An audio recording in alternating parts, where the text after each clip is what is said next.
और मुसलमानों, मैं एक बात कहता हूं, मेरी मुस्लिम कौम का रिकॉर्ड रहा है कि मुसलमान सब कुछ हो सकता है, लेकिन मुसलमान एहसान फरामोश नहीं होता। मैं भाई चंद्रशेखर जी से कहना चाहता हूं, आपके एहसानात है हमारे ऊपर। आपने जुनेद और नासिर की लड़ाई लड़ी है, आपने पीलू खान की लड़ाई लड़ी है, आपने राजस्थान में जिन भाइयों को जलाया गया उनकी लड़ाई लड़ी है, आपने एनआरसी में मुसलमानों की लड़ाई लड़ी है, आप दिल्ली की जामा मस्जिद से कैद हुए हैं। यह आपका हमारे ऊपर एहसान है।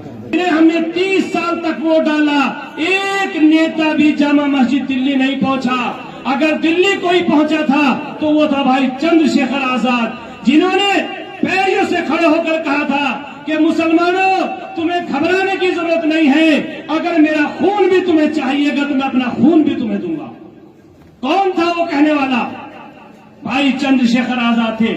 मैं तो ये कहता हूं कि दिल्ली की जामा मस्जिद से जब पुलिस खींच कर ले जा रही थी, पुलिस घसीटती भी ले जा रही थी, और भाई चंद्रशेखर आजाद को तुम्हारी लड़ाई लड़ने की वजह से 28 से 29 दिन तिहाड़ की जेल में रहना पड़ा था। दोस्तों, आप सभी को मालूम है ये चुनाव का टाइम चल रहा है, और मैं एक शेर बार बार कहता हूं, क्योंकि यहां पर मेरे मुस्लिम समाज की भारी तादाद है, इसलिए बात लंबी न कहते एक शेर से अपनी बात शुरू करता हूं कि इस राज को क्या जाने ये साहिल के तमाशाई, इस राज को क्या जाने ये साहिल के तमाशाई, हम डूबकर समझे हैं दरिया तेरी गहराई, और ये दौर भी देखा है तारीख की नजरों ने कि लम्हों ने खता की, सदियों ने सजा पाई। दोस्तों, आपने अक्सर देखा होगा कि कभी कभी आदमी गुस्से में, जज्बात में 1 मिनट की गलती करता है और उसे 20 साल की सजा काटनी पड़ती है, और कभी कभी 1 मिनट की गलती करने से सजाए मौत भी हो जाती है। तो जब भी हम कोई काम करें बहुत सोच समझ कर करें। मुझे तो हैरत होती है अपनी कौम पर, मुस्लिम कौम पर हैरत होती है। आप जब बाजार जाते हैं, कोई सामान आप खरीदते हैं 50 रुपए का, 100 रुपए का, एक घड़े की क्या औकात होती है, घड़ा मिट्टी का, जब खरीदने जाते हैं तो उसे बजा के देखते हैं, झोझरा तो नहीं है, कच्ची मिट्टी का तो नहीं है, उसे बजा के देखते हैं। 100 रुपए का घड़ा खरीदने के लिए बजा के देखते हैं, और जिनके हाथों में अपनी किस्मत दे रहे हैं, हम 5 साल के लिए गिरवी रखे जा रहे हैं, कभी नहीं देखते प्रत्याशी झूठा है, सच्चा है, दगाबाज है, चोर है, कुछ नहीं पूछते कभी। हम कभी पूछा हमने पार्टियों को वोट दिया, आजकल आज तक पार्टियों को वोट देते चला रहे। अगर पार्टी ने बदमाश भेज दिया, गुंडा भेज दिया, मेरी कौम के लोग एक बार नहीं पूछते कि ये गुंडा है, बदमाश है, मवाली है, नहीं पूछते, वोट डाल देते हैं पार्टी के नाम पर। ईमानदारी से बताओ, ये फैसला सही है तुम्हारा, हमारा? हमारे वोट का हकदार वो है जो गरीबों की लड़ाई लड़ता हो, मुस्लिमों की, दलितों की, ओबीसी की, कमजोरों की, किसानों की, बहू बेटियों की इज्जत की लड़ाई लड़ता हो। आज हमारी इस लोकसभा के अंदर 3 प्रत्याशी हैं, खासकर एक भारतीय जनता पार्टी से है, एक समाजवादी पार्टी से है, एक आजाद समाज पार्टी से भाई चंद्रशेखर आजाद है। मैं पूछना चाहता हूं जितने लोग यहां पर बैठे हैं कि जो भारतीय जनता पार्टी के प्रत्याशी हैं, कोई मिसाल है इन 15 साल में कि उन्होंने किसी की लड़ाई लड़ी हो? है कोई मिसाल? नहीं है। जो समाजवादी के प्रत्याशी हैं, मुझे तो उन पर हैरत हो रही। एक जज का पेशा इतना बड़ा है कि सीओ हो, एसओ हो, कप्तान हो, अगर उसकी अदालत में जाएगा तो हाथ जोड़ के खड़ा होगा, सीधा खड़ा होगा टोपी लगा के। लेकिन हैरत है कि इस्तीफा देने के बाद इन गलियों की धूल फाँकते फिर रहे हैं। आखिर सियासत में ऐसा है क्या? अंदाजा लगाओ सियासत में क्या है। एक जज बादशाह होता है, बादशाह से कम नहीं होता। उन्होंने लिख दिया जमानत, जमानत हो गई, लिख दिया सजा, सजा हो गई। उनकी जुबान से निकला हुआ एक एक जुमला हुक्म होता है।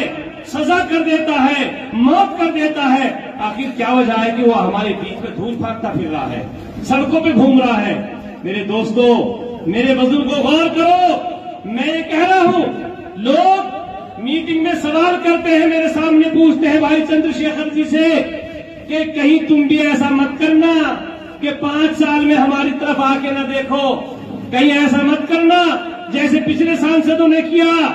मैं अपने लोगों से पूछना चाहता हूं, भाई चंद्रशेखर आजाद जी को मैं भी करीब 1-1.5 साल से देख रहा था, फेसबुक पर, व्हाट्सएप पर, टीवी पर। मैंने इस आदमी को कभी सुकून से बैठा हुआ नहीं देखा। कभी देखा कि ये तहसील के सामने, कभी देखा कलेक्ट्रेट के सामने, कभी मुस्लिमों की लड़ाई, हक की लड़ाई लड़ते हैं, कभी दलितों की लड़ाई लड़ते हैं, कभी किसानों की लड़ाई लड़ते हैं, कभी पहलवानों की लड़ाई लड़ते हैं, कभी गरीब बेटियों की लड़ाई लड़ते हैं। ईमानदारी से बताओ, जो 11 साल से तुम्हारी लड़ाई लड़ रहा हो, हमारे वोट का हकदार है या नहीं है? ईमानदारी से बताओ, जोर से बताओ, है या नहीं है?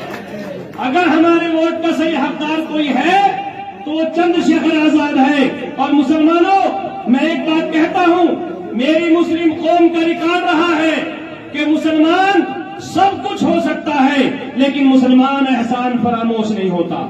मैं भाई चंद्रशेखर जी से कहना चाहता हूं, आपके एहसानात है हमारे ऊपर। आपने जुनेद और नासिर की लड़ाई लड़ी है, आपने पीलू खान की लड़ाई लड़ी है, आपने राजस्थान में जिन भाइयों को जलाया गया उनकी लड़ाई लड़ी है, आपने एनआरसी में मुसलमानों की लड़ाई लड़ी है, आप दिल्ली की जामा मस्जिद से कैद हुए हैं। यह आपका हमारे ऊपर एहसान है और हम एहसान का बदला एहसान से चुकाएंगे। मेरे बुजुर्गों और दोस्तों, भाई चंद्रशेखर का यह एहसान देख कर ये चाह रही थी कि कोई हमारे साथ आए, लेकिन जिन्हें हमने 30 साल तक वोट डाला, एक नेता भी जामा मस्जिद दिल्ली नहीं पहुंचा। अगर दिल्ली कोई पहुंचा था तो वो था भाई चंद्रशेखर आजाद, जिन्होंने पैरों से खड़े होकर कहा था कि मुसलमानों, तुम्हें घबराने की जरूरत नहीं है, अगर मेरा खून भी तुम्हें चाहिएगा तो मैं अपना खून भी तुम्हें दूंगा। कौन था वो कहने वाला? भाई चंद्रशेखर आजाद थे। मैं तो ये कहता हूं कि दिल्ली की जामा मस्जिद से जब पुलिस खींच कर ले जा रही थी, पुलिस घसीटती भी ले जा रही थी, और भाई चंद्रशेखर आजाद को तुम्हारी लड़ाई लड़ने की वजह से 28 या 29 दिन तिहाड़ की जेल में रहना पड़ा था दोस्तों। तो एनआरसी में हमारा साथ दिया, कहां साथ नहीं दिया? इसलिए अपने तमाम मुसलमानों से कहना चाहता हूं, हमारे बीच में आएंगे लोग, बहकाएंगे पहले की तरह और चेहरे बदल जाएंगे। पहले जो बसपा का प्रत्याशी था वो कहां चला गया? वो क्यों नहीं आया? वो तो मौजूदा एमपी था, क्यों नहीं आया? सपा का प्रत्याशी क्यों बदल गया? इसलिए बदल जाता है प्रत्याशी कि पूरे 5 साल तुम्हारे हमारे बीच में आकर नहीं देखता तो उन्हें प्रत्याशी का चेहरा बदलना पड़ता है, बाकी सारी चीजें वही होती है जो पहले थी।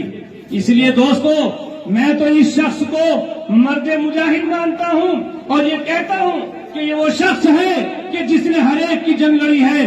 किसी शायर ने शायद इसी शख्स के बारे में कहा है, मैंने वो भी देखा है कि डीएमएसपी सामने खड़े हैं और भाई चंद्रशेखर आजाद उनकी आंखों में आंखें डालकर उनसे कह रहे हैं एनआरसी गलत है, इसे लागू नहीं होने दिया जाएगा। कौन कह रहा था? किसी शायर ने शायद इन्हीं के बारे में कहा है कि मर्द हक बातिल से हरगिज खौफ खा सकता नहीं, सर कटा सकता है लेकिन सर झुका सकता नहीं। ये भाई चंद्रशेखर आजाद है।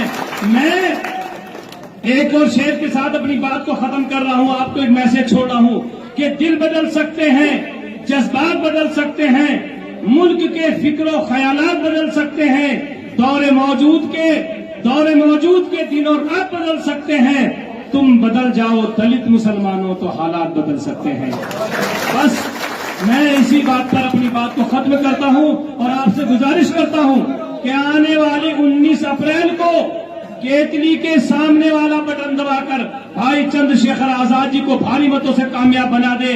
और मैं अपने एक एक भाई से गुजारिश करूंगा, हमें तो पता है कि भाई का निशान केतली है, लेकिन हमारी औरतों को, हमारी बहनों को, हमारी माओं को नहीं पता क्या निशान है। आज से ही बताना शुरू करो घर में जाकर कि हमारा निशान केतली का निशान है। तो हमारी माओ को पता चलेगा तो पोलिंग बूथ पर जाने के बाद कोई धोखा नहीं खाएंगे।